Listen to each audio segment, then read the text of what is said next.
Hey, what's going on? Ed Fletcher here.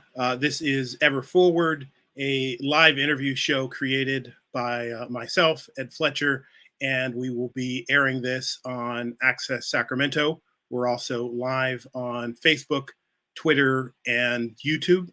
My guest today will be former Sacramento Police Chief Daniel Hahn. He uh, was at the police chief at a very critical time and was the first African American police chief in both Roseville's and Sacramento's history. And we'll be talking to him about some of his insights on social justice questions. And I'm really excited to have him on. Real quickly about myself. I was born and raised in the Sacramento area, went to Casa Roble High School in Orangevale, started at the Sacramento Bee in the year 2000 and was there until 2017. During that time, covered a broad range of topics, sometimes including crime, although that wasn't my specialty. I was one of the live reporters that would often be in the field during protests, and that included the Stephon Clark protests and other protests after the killing, um, after law enforcement killings. Um, I was no longer at the B when George Floyd was killed, and I decided to take it upon myself to go out there and start sharing live videos and occasionally offering some insight or analysis from my perspective to share some thoughts about what was happening. So this evolved into doing an interview show. I've talked to the mayor Daryl Steinberg. I've talked to uh, other officials within the police department, and I've talked to council people. And today, I'm super excited to talk to Chief Hahn. Chief is I want to recognize Robin Ware, who helped connect us. And with no further ado, I'm going to push the button and add Chief Hahn to the stream. Hey, Chief, how you doing? I'm good. How are you? I'm good. I'm good. How have you been dealing with your spare time these days? I haven't been dealing with the spare time very well because I've filled it all up. But it's good. It's good change. That's good. Let me put up some information here in case you don't know much about Chief Hahn. Oh no, this is the background, so we're not gonna. I'm gonna remove ourselves. And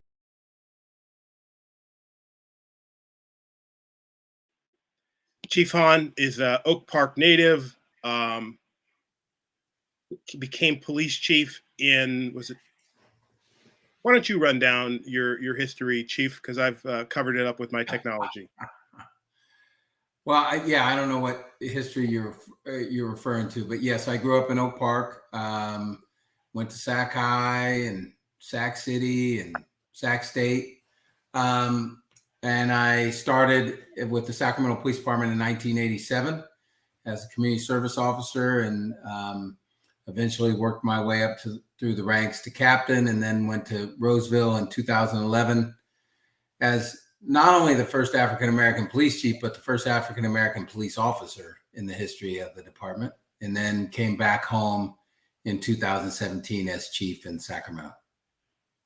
Okay. We'll get to the juicy stuff in a while here, but let's first kind of frame it. You talked about being the first African American police officer. So I wanted to ask, like, what was your frame of reference in doing this? Help our audience understand what your early years were like and formative time. What kind of baggage, if you will, did you bring with you as a police officer? Well, I had an amazing upbringing. I think people that live outside of Oak Park or communities like Oak Park are often surprised to hear that. But I had a great childhood. We played football in the middle of the street and basketball at the park, and basically we're just kids getting into a little bit of trouble here and there. Now, the normal things that you hear on the news about Oak Park was happening all around us. I lived at the corner of 33rd and 2nd Avenue, which was a pretty popular stroll for women that were being trafficked.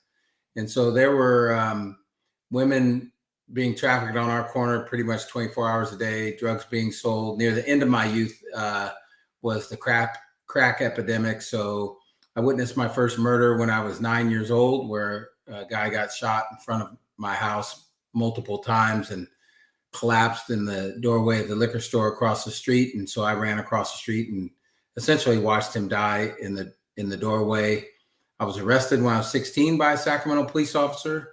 But I was very fortunate. I was adopted by my mom and dad when I was three months old. I was given up for adoption at birth, and my mom and dad adopted me at 3 months old. And unfortunately, my dad died when I was 5, but my mom was an amazing person. And so unbeknownst to me at the time, obviously she was helping me deal with all the things that everybody that grew up in Oak Park would see. But inside my house was a amazing place where my mom held us accountable all the time, was very strict, but also made us believe we could do anything. So, I credit my mom with everything that I have become, because she did not have to adopt me. And on paper, her and my father would have been the most unlikely people to adopt me. They were both from very small farming communities. My mom was from Painesville, Minnesota, and my dad was from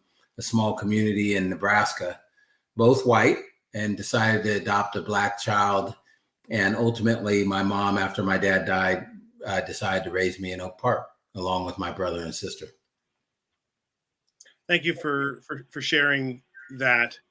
So you talked about joining the department, and at the time you were also in college, as I understand. What was the atmosphere like regarding race within the department in those early years, and how did that progress over the years? I have to assume that at some point somebody did call you an N-word. Early in my career, I don't ever recall somebody calling me the N-word. I was called that within the department and within the community pretty regularly. Within the department at least once near the end of my career. But my first training officer out of the academy called me boy every day, called me stupid every day. I think race played a significant role in the way he treated me, tried to get me fired. But right after that training officer, I was put with another training officer, both white males. And my second training officer was amazing. I credit him with saving my career and teaching me a whole lot. And speaking of race, he was an older at the time. Well, everybody was older than me at the time. I was 19, but worked in Del Paso Heights a good portion of his career and had amazing relationships with everybody in the Heights. He knew people's grandparents, parents, kids. They all respected him. And so it really showed me things that I'd already learned growing up, but it really reinforced that it's a choice that somebody makes. It's not due to their race or something inherent. It's people have a choice whether to treat people like garbage based on any number of things, including race, or treat people with respect no matter what. Yeah, and let me make a quick note to the audience before I forget here. Please do like and share this, and if you give it permissions, I can see your comments, and we might be able to pass along some of those questions to the chief. Talk a little bit more about your philosophy and how you dealt with people that didn't treat you the way you wanted to be treated. How did you overcome some of those difficulties early in your career and later on? Well, I think I mentioned I joined the police department when I was 19. So at times my mom's nickname for me was Hardhead. So it can give you a little insight of my mentality, especially when I was younger. But my mom also overcame a ton of things in her life. And people saying things, including the fact that she should have never adopted me because she was white and I'm black. And yet she remained amazing through everything. She treated people with dignity and respect. I used to always comment that you could walk up to my mom and call her the B word and slap her in the face, and she'd still say something like "bless you" or something like that. So even though I didn't always live up to that standard that I witnessed, that's what I watched every day. And so whether it's the last couple of years with some of the many, challenges that the department and myself and my family have gone through, I've always believed that I'm going to treat people with respect and dignity. And, I'm not going to let anybody punk me, but I'm going to treat people with respect and dignity. And if they're ignorant to certain things, they're still going to be treated with respect from me. And so that's the way I've always tried to stay as calm as I can through some of the heated moments, especially in a leadership position like police chief. You don't need the police chief going all half cocked and losing their mind. Somebody has to stay calm in the middle of the storm and help carry the community and the department through that. Let's talk a little bit about the social justice issues and policing. Rodney King was the incident that really brought my attention to issues with law enforcement, but certainly people have made those complaints prior to then about mistreatment or overuse of force, whether it's Los Angeles, New York, across the country.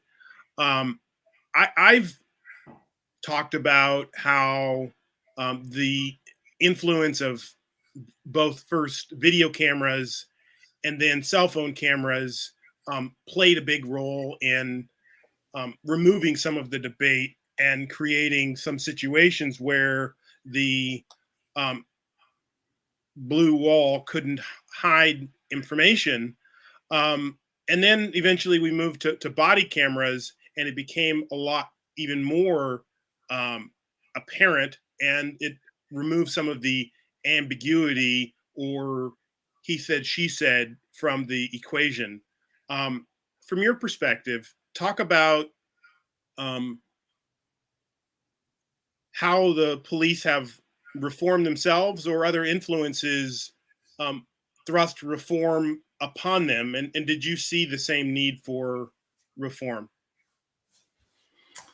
Yeah, to all those groups of things, whether they're video cameras, cell phones, I would also add social media to that.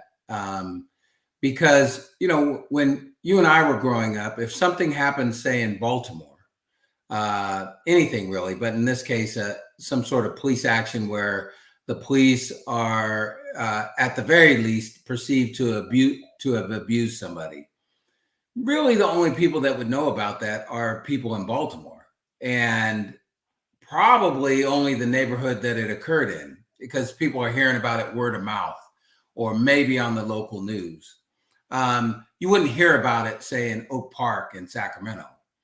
But with the advent of not just videos, but more so social media, not only will you know about it in Oak Park, but you'll know about it while it occurs or very shortly after it occurs. So it feels as if it occurred here. And so any fears somebody here has, it feels like that incident happened here. So now it's that much more heightened. So I think those have definitely changed. I don't really think it's lessened the debate, though, because as I watch these videos, I still hear, and these percentages will be off, but it feels like half the country will still look at that same video and go, nothing wrong with it. Police officers did what they're supposed to do. And then the other half of the country will look at it as something very wrong with it. So I don't know that the access of information has lessened the debate. It definitely has heightened the issue. And I think those things are good. So if you even go back to the Stephon Clark shooting, those protests became much more volatile once I released that video. That's when the freeway was taken over. That's when the Kings games were blocked. And on a few individual incidents, car windows were broke of people driving down the street. But for the most part, it was blocking things, the freeway. And well, that all happened after the video was released. And I think as people would, because that was the first time in the country, at least that I know of, that a video was released within 3 days of an incident. And so those are really tough videos to watch. I mean, you're watching somebody's life hang in the balance, and you're watching it in color, as opposed to the next day reading it in the paper of somebody's statement. You're literally watching it. And being the first time people watch that sort of thing that close to the actual incident, I think it helped create the atmosphere that we had for a week or two after that. With that being said, I still think it's the right thing to do, because I don't think you can very often go wrong with having as much truth as you can laid out there, right? I mean, it's a video, so you can watch it, you can take something else from it, but you're all watching the same thing. You're not hearing somebody's opinion on it initially, you're watching the video. And I think over time, I think the departments that have that kind of transparency, I think have a little bit more trust than the ones that don't. And, any department that has thousands of employees, things are going to happen from time to time, especially in a role of a police officer with the kind of power that they have. So the question to me is, does the community at large believe that your police department and whatever structure that's around that to look into these things, do they believe it's going to be a fair process? If they don't, then the protests will be more volatile. If they do, then they'll be less volatile. It doesn't mean there won't be protests, but they'll just be less volatile because people trust that there's going to be a fair look at this, whatever that structure looks like. Mm-hmm. And you mentioned this tendency of law enforcement agencies to, and I don't know if you actually said that, but law enforcement agencies, from my perspective, tend to color the events as benign as possible or to their favor. And if you read the first press release after the George Floyd killing, you'd have got a totally different impression than watching that event unfold. To what extent have we made ground on law enforcement being able to shoot it straight, even if it hurts their fellow brother? Well, I have a couple takes on that. One, I think that's an issue in any profession. You go to any profession and there's more of a tendency to protect the people that you know and that you work with, that you sweat with, all those sort of things, no matter what profession it is. Now, obviously, the difference between law enforcement and every other profession is we probably have more power than any profession in this country, in my opinion. You have the power to take somebody's freedom away, and you have the ability or the power to take somebody's life. And I don't know that anybody in this country holds anything more dear than their freedom and their life. So that's a difference. But in terms of this whole protect your brothers kind of thing, your brother and your sister, that's in every profession. And so are there people in law enforcement that, I guess you could say blindly protect each other? Sure, there are. There is in every profession. Are there people in law enforcement that because you're in law enforcement, they give you the benefit of the doubt because they know how hard that job is and they know, the challenges and the threats and all those other things that come along with it? Sure, there are. But there's also people that don't do that.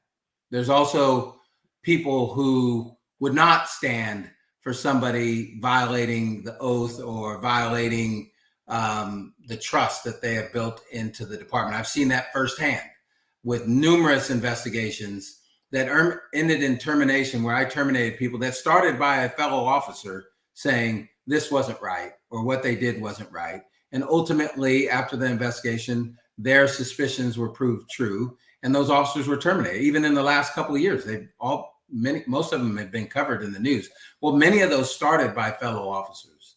So I think we fall a little bit short in our country because we often narrow this argument to just law enforcement. So, for example, over the last couple of years, we've heard things like defund law enforcement or abolish law enforcement, those sort of things. And oftentimes the abolish law enforcement story that I hear, or the argument for that, is because law enforcement started with racist and philosophies and things like that, and often is referred to as the slave patrols. Well, first of all, law enforcement didn't start with the slave patrols all over our country. The modern law enforcement didn't start with slave patrols in the North. It did in the South, you could argue. But my point being is the people that pinned a badge on their chest that said slave patrols, their badge has often, if you Google slave patrol badges, they look fairly similar to the badge that I wore my whole career. Same number of points, all that. Didn't say slave patrol, obviously.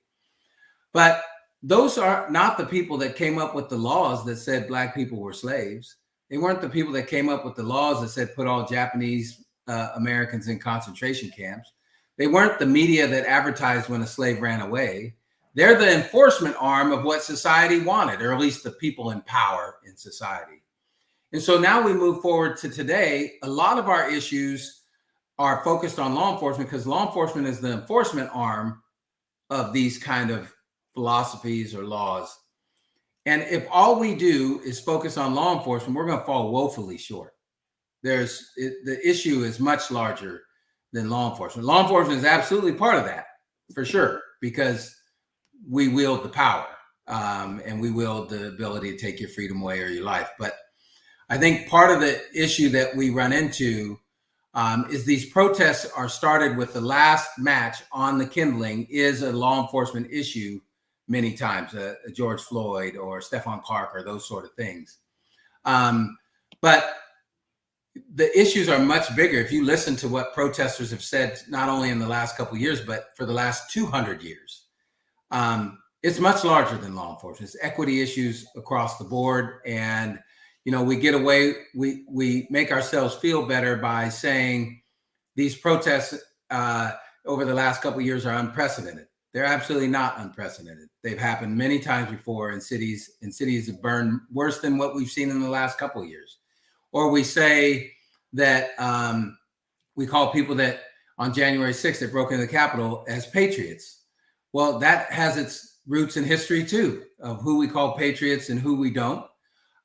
So unless we deal with these things, law enforcement is going to continue to be the enforcement arm. And you're already starting to see it swing back to the extreme that we had when I was growing up in the late 80s and early 90s, where crime was out of control and we instituted 3 strikes and all these measures and dropped crime dramatically over the following decades. And then now we started lessening the laws and lessening crime. So crime's gone up and we're already starting to go back to the let's zero tolerance and all that. And we go from one extreme to the other. And we never settle in like the middle with holistic solutions, real solutions that deal with history and history's impact on today. So, we're currently in the swing to do what we've done throughout history, which is go back to the other extreme, and then things will happen again. Then we'll go to the opposite extreme. But let's talk about that, the notion of defunding the police, because it sort of intertwines the two things you're talking about. They're saying, let's take the money from the police and let's give it to these interventions here that will long-term reduce gang activity, increase education, increase jobs, because, in some ways, that's the root of the problem. People that feel like they've got no better alternative than to sell drugs or do crime as their means of success in life. But because we were saying take it from the police and give it to them, it pretty much became a non-starter within the United States. We saw some departments do some modest reforms, and we did see Sacramento creating this separate department to deal with mental health issues. give me your perspective on defunding the police, and to what extent was there some value in saying let's build up these other areas there, and maybe we should have said let's keep the police at the same budget and increase these other budgets, but that's a little more wordy than defund the police. Yeah, I think it was worth it in the sense that it started the conversation, right? Because I don't recall prior to that us having that conversation. So I think it was worth it in that. My big question at the time was, if these things are as important as some would lead us to believe, and I do believe they're extremely important. I think we were woefully inadequate in services such as mental health and drug rehab or drug services. We are way away from where we need to be. And we were even farther when this whole conversation started, and we're not very much farther along now. But my question is, if those things are truly needed, why are we only limiting the funding to come from police? Right? We needed to understand what's important for our community and our society, and let's find the money wherever we can find the money. It might be from police, it might be a little from somewhere else. So, it felt to me like that was more of this built up frustration about the police community relationship, and many times at the unwillingness of law enforcement officials to recognize that or attempt to do something about that. And so therefore the defund the police oftentimes felt like a punishment towards the police department instead of the goal of real solutions. And I understood that. I've witnessed a lot of that. But I think we have to set our goals and expectations, and then figure out, well, it doesn't really matter where the money comes from. Let's find out where it makes the most sense and take the money from there, or build more money or something. So I know this, that I've lived in the city every day of my life. And like I said, I grew up in Oak Park, and most of my career I worked in the Heights. The people that would suffer from a significant defunding or the abolition of law enforcement would not be the people in well-to-do neighborhoods. For example, if we cut 100 officers out of the police department, the Fab 40s wouldn't notice a difference. There's no cops driving through the Fab 40s now. But neighborhoods like the Heights, which is the highest call volume in the entire city by a lot, would notice that. And I've been in this community my entire life, and I imagine there are people that are out there that I haven't heard from. But I've never heard somebody in the Heights, Oak Park, or Meadowview say, we don't want the police anymore. What I've heard them say is, we know we need the police. We want better police. We don't want the officers to act the way I've seen them act. Mm-hmm. We want better police. They don't say we don't want any police. What I notice of people saying that they don't want police are people that don't live in those communities, that then try to speak for those communities. And so I think we need better law enforcement. I think we need to continue to evolve. If you think about where law enforcement was, 50 years ago, even when I came on 35 years ago, it's much different than it was today. And there's still a lot of growth to take place. So I think what needs to happen is we need to have leaders that are in position that realize, look, we got to be better. And so I think I know I've talked to a lot of law enforcement officials that are saying things like, look, I don't know what all the changes need to take place, but I know something needs to change, as opposed to the old philosophy, which there's still people in law enforcement, many that have this philosophy, is just keep your head down. This too shall pass. And then, then we'll come back up and keep doing the same old thing. And that's what's happened for centuries. And that's why things haven't changed dramatically. We shouldn't be worried about, there's a lot of resistance. You'll hear on police forums, there's a lot of resistance to things like DCR and these other departments that can respond to certain calls. I don't know why there's a resistance to that, because they pretty much handle the calls that the officers don't want to handle anyway, right? But they feel like they're taking work away from them or something. And it's more like we need to work together. And even the advocates for those kind of departments say we only want them to respond, when the reality is most calls both need to respond. The officer needs to respond to ensure that whatever threats of violence are mitigated, And as soon as that's done, hand it over to the social workers or whoever, mental health workers, and they can leave. But that's the reality. There's no black and white call that is, oh, you know, everything up front and everything. It's usually a big muddled mess at the beginning. And so the reality is we all need to get off of our non-humble high horses and go, how do we work together to provide the best possible service for all people in our community? Let's talk more about some of the reforms that have been made and reforms that haven't been made. I know that I believe we banned the chokehold in California.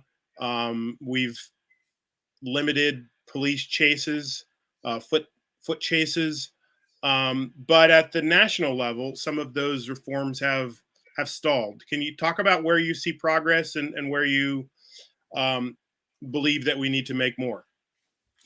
Yeah, I'm a firm believer in communities are different, so they need different things. And so I'm a firm believer that a lot of things should still be left up to the local, states or cities to decide certain things. But with that being said, there are certain things that I think should be universal across our country, and use of force is one of those. I think there should be some sort of national standard for uses of force, because that is the highest level of interaction a police officer can have with community members, and there should be some sort of national standard. And I'll give you an example. When George Floyd occurred, I think I even said it to a reporter one time, like, I'm sure that's against policy in Minnesota. I can't imagine there's a policy or training that allows you to put your knee on somebody's neck or those sort of things. Well, it turns out they did have a training for that. So in Minnesota, their training or their policy was much different than our training and policy here. And it was regarding uses of force. So I do think there's, some things that there should be a national standard on some things, while others should be left up to the local communities to decide the less invasive type of things for law enforcement, because some communities will want law enforcement to handle certain things, whereas other communities do not. Won't that leave us in the same position we are now? I mean, you took a much different approach to dealing with protesters and dissidents than the sheriff's office did.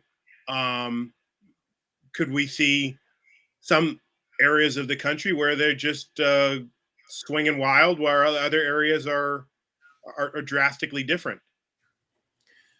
Well, yeah, you would always be able to do that, see that, but the alternative is one cookie cutter approach to the whole country, to all situations. And again, law enforcement, there's not much that's black and white in law enforcement. There's always a nuance to that. To your point of I handled it different. Yeah, the sheriff actually had a whole press conference to bash the way I handled those protests. Yet when there was a protest in the county, he didn't do any enforcement. So that's interesting, ironic. But I just felt there was many reasons. Did I think it was right what the protesters were doing at that time? No, I did not. I feel horrible for the businesses downtown that got damaged, and the people. I mean, there was protesters during that time that were assaulting residents, that were trying to videotape. I mean, there was some pretty bad stuff happening. But I felt at the time that if somebody's life was in danger, then we're going to move in force. If somebody was actually going into a building, so we don't know if they're going to try to light it on fire, assault people or what, then we would take force. But at the time, you have 200 or 300 protesters in helmets, many in helmets, bulletproof vests, backpacks full of rocks, carrying liquid bottles with who knows what liquid in, that are throwing bricks and rocks at officers, spraying officers with spray. That if you move 60 officers into a crowd like that of 200 or 300 people, well, the fight's on, right? I mean, they're dressed that way for a reason. And so now there's going to be a fight, and there's going to be people injured. There's going to be protesters injured. There's going to be officers injured. And I just felt that if a protester is walking down the street, spray painting windows as they go by, in other words, not going in, but obviously committing a criminal act and obviously defacing somebody's property, that we're going to try to arrest them if we can, if they get away from the crowd, or we're going to arrest them later if we can identify them the next day while they're at home without 200 people there and armed with the kind of weapons that they were armed. But it just didn't seem worth it to me to put protesters and officers' safety in danger for those lower level crimes. That doesn't mean that the businesses don't now have to clean that up, or City Hall didn't have to fix that, and it wasn't costing people's money. It was really a calculation that I had to make, that what was worth it and what wasn't under the circumstances.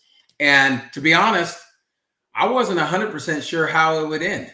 I think it ended the way I had hoped it would end, meaning our city didn't burn.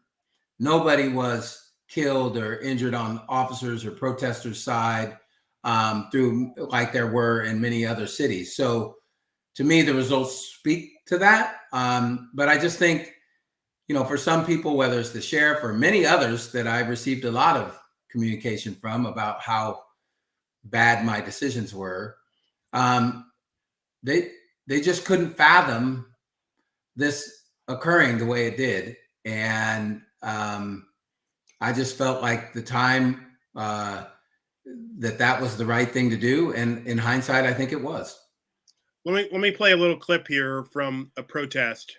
Can't stop the revolution. You can't stop the revolution. You can't stop the revolution. You can't stop the revolution. They can't stop the revolution. They can't stop the revolution. They can't stop the revolution. They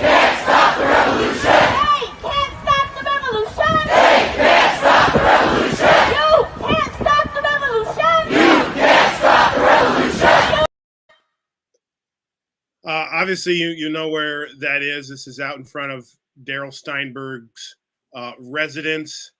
I think you've kind of spoken to it already, but what was your thought process as your intel department told you that this is coming? Well, we were prepared for that one. That was one of the early ones at his house that was fairly peaceful. The subsequent ones that ended up his house with a different group, not that same group, caused thousands of dollars of damage at his house through river rocks at his glass front door. So yeah, depending on which protest it was, in my mind, you have to deal with each protest individually. You have to try to anticipate what the climate's going to be, each one, but each one is different. So we might move in on the one the day before because of what they're doing, and not move in on the one the following day because of what they're doing. That protest was very peaceful. It was very large. People sat in the street, but they didn't damage anything. They didn't damage neighbors' houses or the mayor's house or anything like that, but subsequent ones they did. Okay. We did talk about Stephon Clark. Is there, and you've talked about this publicly before, but I did want to ask, in case people are watching here and haven't heard you address it, is there anything you would have done differently, or what did you learn through that whole cycle of events? No, I don't know. There's too many things I would have done differently in hindsight, because even the challenging times, I think, helped us learn and be better tomorrow. But we learned a lot from that time in regards to the way we treat families, the way we release information, and to where I think the release of information is at a pretty good spot now in the Sacramento Police Department. But that came from getting our teeth kicked out a bunch of times and learning along the way of better ways of doing things. And I think the proof of that is I think too often we are all or nothing on situations like that and many others, meaning it's all bad, it's all good. In reality, it can be within the current law and still be a horrific incident. And I think that's what that was. It was within the law, but it was still a tragedy and horrific. And I think the way we should look at these is the first bar is it within the current law? That's the first bar. And if it's not, then make an arrest or termination or whatever, if it's violation of the law or violation of department policy, then you take the appropriate action. But once you get past that hurdle, one way or the other, whether you have to take disciplinary action or arrest or you don't, the next thing is, if this happened tomorrow, is there something different we could have done for a different outcome? And I think that's exactly what the case was with Stephon Clark. And I think a lot of those sort of situations would end differently today in the Sacramento Police Department, and actually many other departments, because of drones, foot pursuit policies, and things like that, that you might never run into the backyard after Stephon. And it doesn't really matter what somebody's history was, what they're doing right at that moment. What matters is, can we get through this right now with the suspect being okay, with the community being okay, with the officers being okay, and then we can deal with the issue, through courts and through all these other processes that we have set up. But if somebody's dead at the end of that call, those other avenues you can't access those other avenues. So I think that taught us a lot, especially about dealing with the family. And the proof is, I still talk to Grandma Sequita pretty regularly. I've been to her house probably a dozen times since all that's been over. So I don't think that would have occurred had we treated the family differently. Now, I will say that came with challenges because it was something new, not only to the Sacramento Police Department, but to the country. So I still remember when I took Mom the report.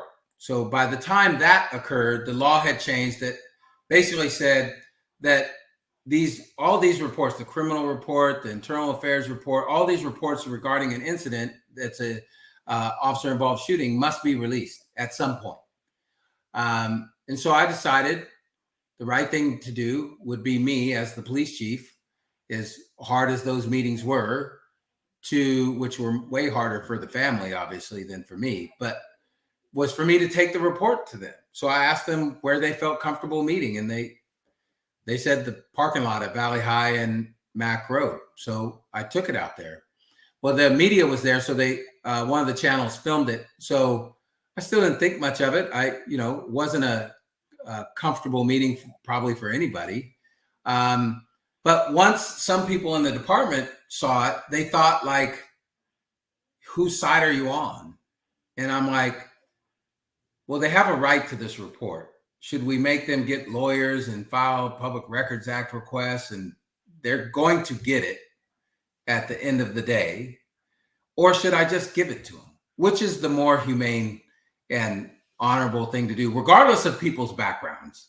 And so I think those sort of things that hadn't been done before are part of the reason why it didn't get more volatile than it did. And so I just think that we have to have leaders that are willing to go outside the norm because it's the right thing to do. And some of those will work out and some of those won't. So we'll learn lessons from all of them. But, and I'll give another example in regards to race that's pretty relevant to today. But, when all the health orders came out, the state health order, the county health orders for COVID, I immediately saw like equity issues in those orders, because when I read them, I thought about me as a kid growing up in Oak Park, and everything I did was against the law. And the enforcement of that was desired to be law enforcement. So when you violate the health order, all the leaders, the local leaders, the mayor, the governor, all these people wanted law enforcement to cite people for misdemeanors if it came to that, for violating the health order. So first of all, I thought that wasn't right. I didn't think you should be put in the criminal justice system for violating the health order, not wearing a mask, standing 5 feet apart, all those sort of things. And I definitely, especially at the time, didn't think police officers should do that, right? There's other mechanisms to get that done.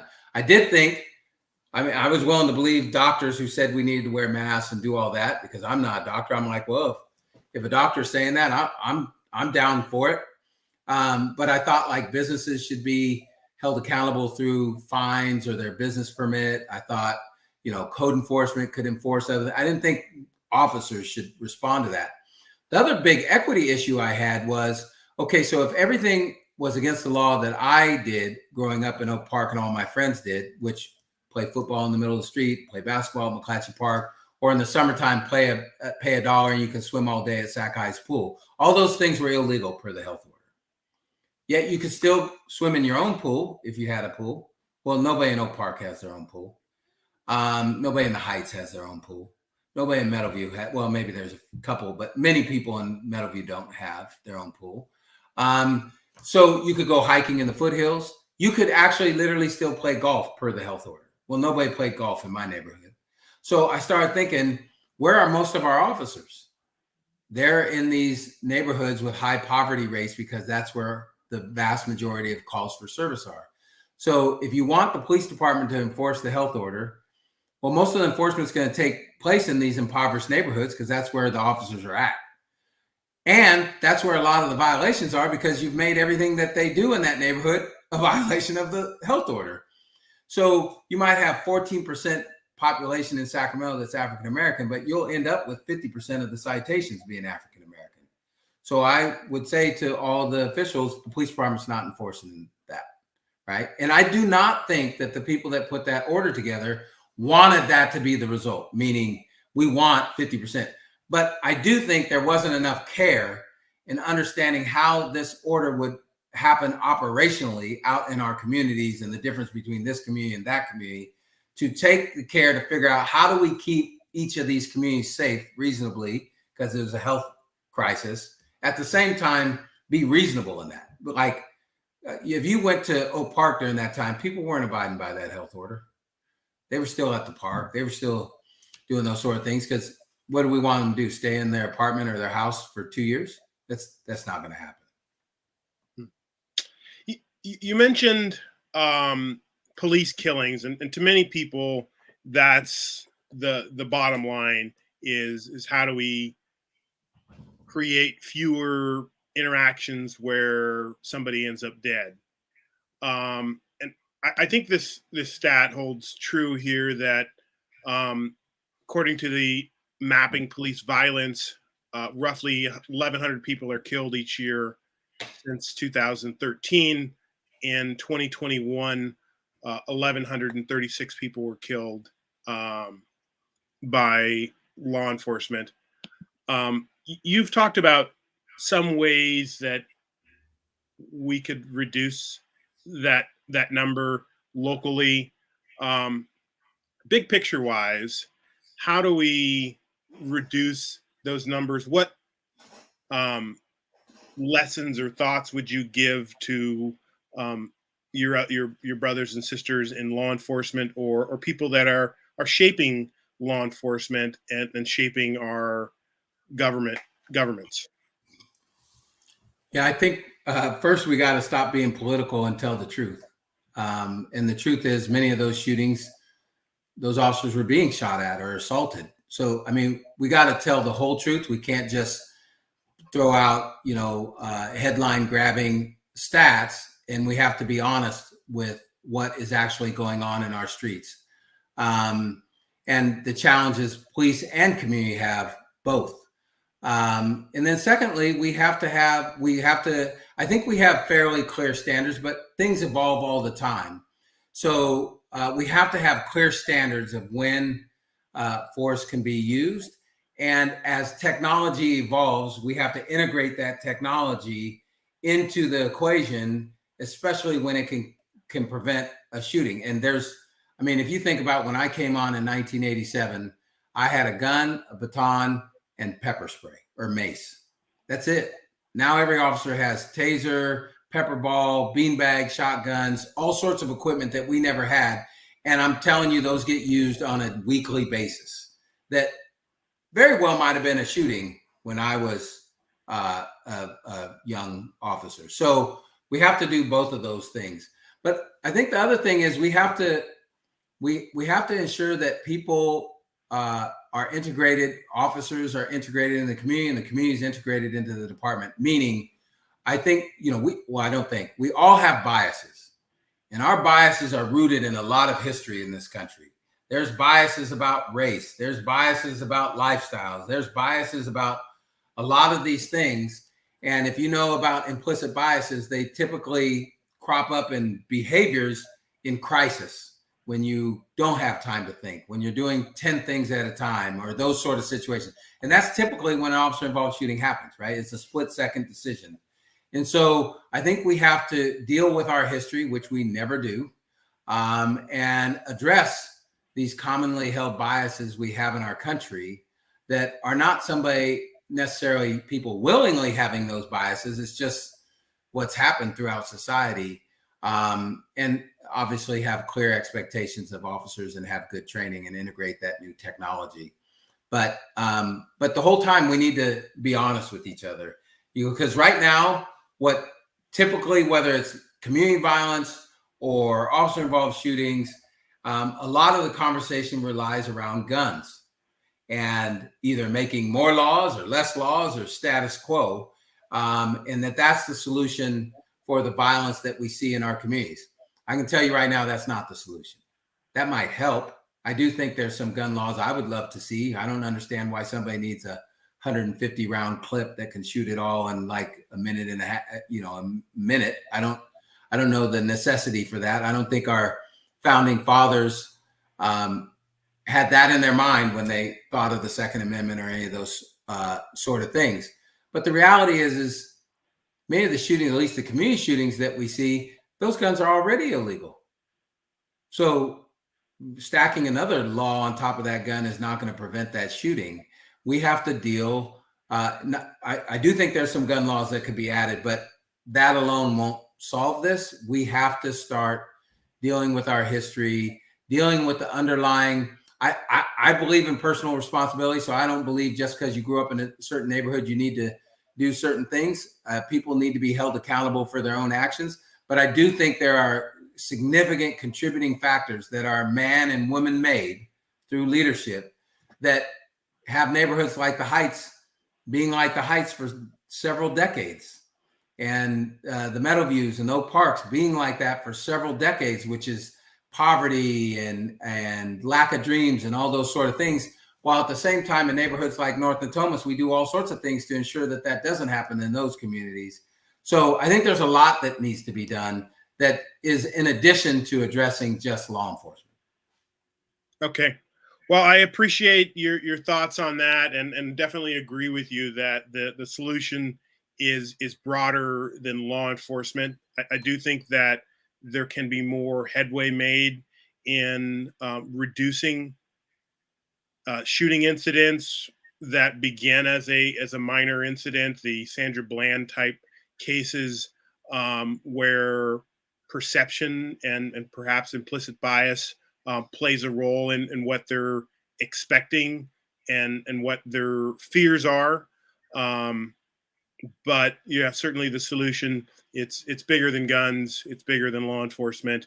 It's perhaps a whole of society approach that we need to take and tackle. And unfortunately, half of society doesn't want to talk about these things anymore, and want to pretend like racism never existed, slavery didn't happen, and we are just happily here. Anyways, um, I'm not going to get too high on my high horse.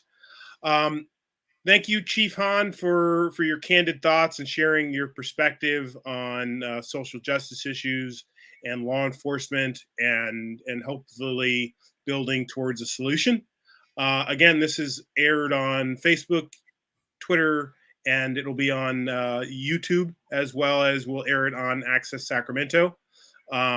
Thanks for everybody for watching this and being part of this broadcast. Thank you, Chief Hahn, for being here. I really appreciate you taking the time, because I know it's not required, and really appreciate your thoughts.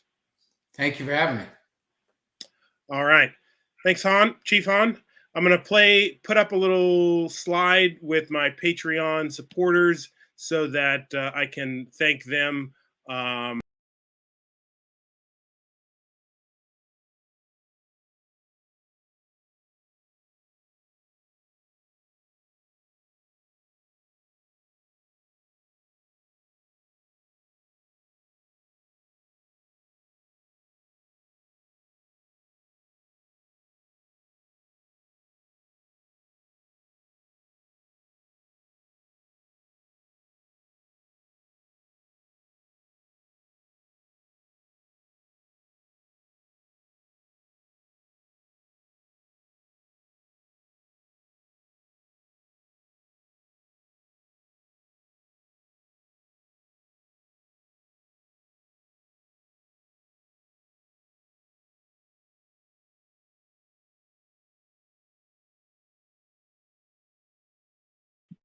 with that, I'll sign off. Thanks again, and ever forward.